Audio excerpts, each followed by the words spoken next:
சிட்டுக்குருவியும் காகமும். ஒரு பெரிய பழமையான ஆலமரத்தில் சிட்டுக்குருவி பாப்பி மற்றும் ஒரு கருங்காகம் காளி வாழ்ந்து வந்தன. பாப்பி அழகான தன் கூவலால் அனைவரையும் மகிழ்விக்கக்கூடியது. ஆனால் காளி பெரிதாகவும் கருமையாகவும் இருந்ததால் பல பறவைகள் அதை அணுக பயப்பட்டன. பாப்பி எப்போதும் உற்சாகமாக இருந்தது.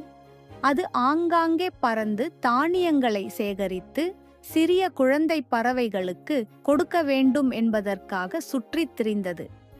நீ ஏன் மற்றவர்களை இப்படி சாப்பிட வைக்கிறாய் என்று காளி பாப்பியிடம் வியப்புடன் கேட்டது. நாம் அனைவரும் ஒரே காட்டில் வாழ்கிறோம். நாம் ஒருவருக்கொருவர் உதவினால் ஒரு நாள் நமக்கும் யாரோ உதவுவார்கள் என்று பாப்பி சொல்லியது. பல நாட்களாக மழை பெய்யாததால் நீர்நிலைகள் வற்றிவிட்டன. அனைத்து பறவைகளும் தாகத்தால் தவித்தன. காளிக்கும் தாகம் தாங்க முடியாத அளவுக்கு இருந்தது. எங்கேயாவது தண்ணீர் இருக்கிறதா என்று பாப்பியிடம் காளி கேட்டது. பாப்பி சுற்றி பார்த்து அருகில் ஒரு நீர்க்குட்டையை கண்டுபிடித்தது. ஆனால் அதிலிருந்த நீர் ஆழமாக இருந்ததால் பாப்பியின் சிறிய அலகால் பாப்பிக்கு அதை எடுக்க முடியவில்லை. அப்போது பாப்பிக்கு நினைத்தது, நாம் இருவரும் சேர்ந்து வேலை செய்தால் நாம் தண்ணீரை பெற முடியும். பாப்பி சிறிய கற்களை கொண்டு வந்து குட்டையில் போட்டது.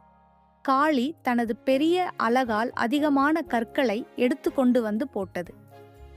கொஞ்சம் நேரத்தில் நீர் மேலே எழுந்து வந்தது. இருவரும் தண்ணீரை பருகி தங்கள் தாகத்தை தீர்த்து கொண்டன. அன்று முதல் காளிக்கும் பாப்பிக்கும் நல்ல நட்பு ஏற்பட்டது. நட்பு என்றால் நிறைவு, உதவி என்றால் உறவு என்று உணர்ந்த காளி இனி எல்லோரிடமும் அன்பாக இருப்பதென முடிவு செய்தது.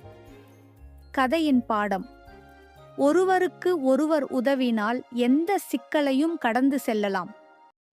எம்முடைய சேனலில் இது போன்ற சிறுகதைகளை மேலும் பார்வையிட எம்முடைய சேனலை சப்ஸ்கிரைப் செய்து பக்கத்தில் உள்ள பெல் ஐக்கனையும் மறக்காமல் கிளிக் செய்து வையுங்கள். மீண்டும் ஒரு சிறுகதையில் உங்கள் அனைவரையும் சந்திக்கின்றேன். அதுவரை நன்றி.